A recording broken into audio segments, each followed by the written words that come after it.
और देश की आजादी के जितनी सुविधाएं होती हैं वो हम सब प्राप्त कर रहे हैं। भारत ने जो प्रगति की है आज पूरी दुनिया उसका लोहा मानती है। और मैं आभार व्यक्त करूंगा हमारे देश के माननीय प्रधानमंत्री नरेंद्र मोदी जी का। इंडिया गेट के ऊपर जो गुलामी का प्रतीक था उसको हटा करके और वहां जिस महापुरुष के नाम से आपने संस्था संचालित की हुई इंडिया गेट जो भारत का हृदय स्थल है वहां पर सुभाष जी की प्रतिमा लगा करके उनका गौरव और उनका मान बढ़ाया है। क्योंकि जिस समय देश गुलामी की जंजीरों में जकड़ा हुआ था उस समय किसी व्यक्ति ने यदि अंग्रेजों को झकझोरा, उसका नाम सुभाष था, जिसने एक नारा दिया, तुम मुझे खून दो मैं तुम्हें आजादी दूंगा। और बंधुओं एक ऐसे व्यक्तित्व थे। आज आईएएस बनना कोई बड़ी बात नहीं है। हमारे गांव ढाणियों के बच्चे आईएएस बनते हैं। आप उस युग की बात करेंगे जिस समय आईसीएस कहलाता था, जो अंग्रेजों की बहुत बड़ी सर्विस थी और अंग्रेज अधिकारी ही प्राय आईसीएस हुआ करते थे। नेताजी सुभाष चंद्र बोस ने आईसीएस का एग्जाम दिया, उसमें बहुत अच्छे अंकों से टॉपेस्ट छात्रों के अंदर स्थान प्राप्त किया। उनको बहुत बड़ी नौकरी मिल सकती थी, लेकिन उस नौकरी को ठोकर मार करके उनके दिल में जो जज्बा था कि मुझे इस देश को आजाद कराना है और अंग्रेजों को ललकारा, एक सेना खड़ी की आजाद हिंद फौज के नाम से और खुद उसके सेनापति बने। प्राय लीडर सेना को आगे रखते हैं, खुद पीछे रहते हैं, लेकिन विश्व के इतिहास में एक ऐसा सेनापति जो स्वयं आगे चलता था अपने सैनिकों को साथ लेकर के, उसका नाम सुभाष चंद्र बोस था। और साथियों अंग्रेज घबरा उठे, लेकिन दुर्भाग्य इस देश का, हमारे देश में जयचंद पैदा होते रहे।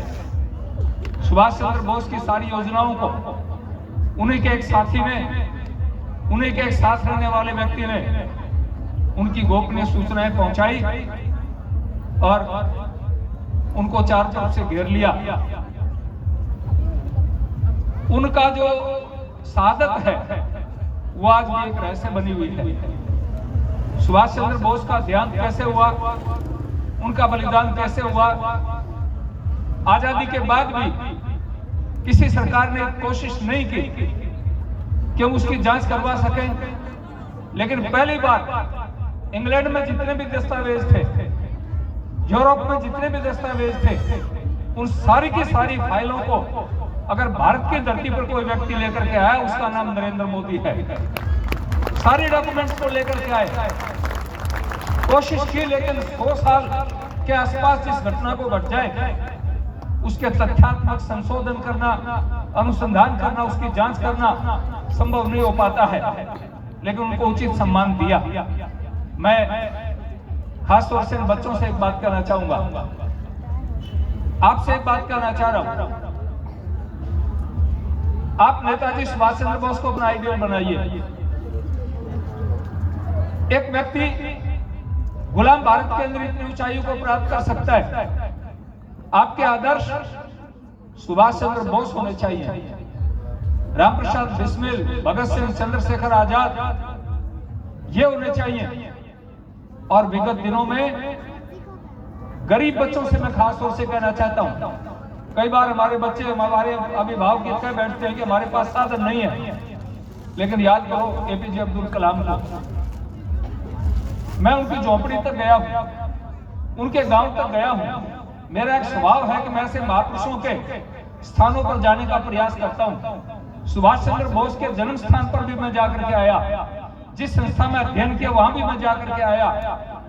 मेरा एक स्वभाव है कि हम उन महापुरुषों के उस चरण रज को अपने माथे पर लगाएं जहां उन्होंने जन्म लिया, वो पैदा हुए, जहां शिक्षा प्राप्त की, जहां बड़े हुए, उससे हमें प्रेरणा मिलेगी। एक मछुआरे का बेटा जिसके पास पेट भरने के लिए रोटी नहीं थी, जब पत्रकारों से उनसे पूछा कि बचपन में आपकी पसंदीदा डिश क्या थी, तो उन्होंने कहा तुम डिश की बात करते हो, या तो चावल उबाल करके नमक डाल करके पानी में मिला के खाते थे, दाल तक नहीं होती थी हमारे पास।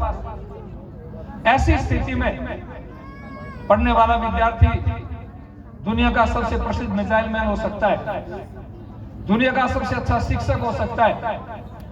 राष्ट्रपति पद से हटने के बाद भी जिस व्यक्ति ने किसी व्यवसाय को चुना, मैं शिक्षक साथियों से एक बात कहना चाहता हूं, कभी भी शिक्षक के मन में हीन भाव नहीं हो सकती, होनी चाहिए।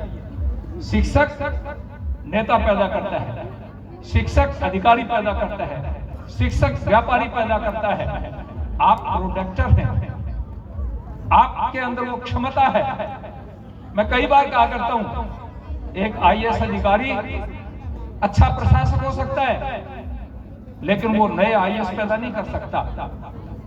एक आईपीएस अधिकारी अच्छा प्रशासक हो सकता है, लेकिन आईपीएस पैदा करने की क्षमता उसकी नहीं है। एक सेना का मेजर जनरल सेना को अच्छी तरह से संचालित कर सकता है, देश की सीमाओं की रक्षा कर सकता है, लेकिन नए नए जनरल पैदा नहीं कर सकता। वो कर सकता है, एक शिक्षक कर सकता है। इसलिए मैं शिक्षक को सर्वोत्तम सम्मान देने की बात हमेशा कहता रहता हूं। कोई बड़े से बड़ा व्यक्ति अगर आकर के चरण छूता है तो शिक्षक के छूता है। आपने कलाम साहब की उस घड़ी को देखा होगा जब वो राष्ट्रपति बने और राष्ट्रपति भवन से उन्होंने एक पत्र लिखा अपने उस प्राथमिक शिक्षक को, जो प्राइमरी में उनको पढ़ाता था, जो उनको फीस देता था, उनको कपड़े देता था। उस समय उनकी उम्र लगभग 92 साल की हो चुकी थी। उनको एक पत्र लिखा और वहां के डीएम को कहा कि आप उनको लेकर के आओ। फ्लाइट से लेकर के आए, अपनी गाड़ी भेजी एयरपोर्ट। उस गाड़ी में वो आए और जब एयरपोर्ट से वहां कर्मचारियों ने बताया कि हम 15-20 मिनट में राष्ट्रपति भवन पहुंच जाएंगे। आप विचार करें कि देश का राष्ट्रपति दूसरे देश के राष्ट्रपति को भी दरवाजे पर लेने के लिए नहीं जाता है, लेकिन अपने उस गुरु के लिए कलाम साहब दरवाजे पर आ गए। और जब एक लंगोटी में, मेरी तरह से साउथ के लोग चद्दर बांधते हैं, एक चद्दर पहना हुआ, एक कुर्ता सादा पहना हुआ, नंगे पैरों से व्यक्ति जब राष्ट्रपति भवन के दरवाजे पर प्रवेश करता है तो एपीजे अब्दुल कलाम उसके चरणों में साष्टांग लेट जाते हैं। पत्रकार पूछते हैं कि आप किस तरह से लेटे? उन्होंने कहा कि यही वो ताकत है जिसने मुझे यहाँ तक पहुंचाया है।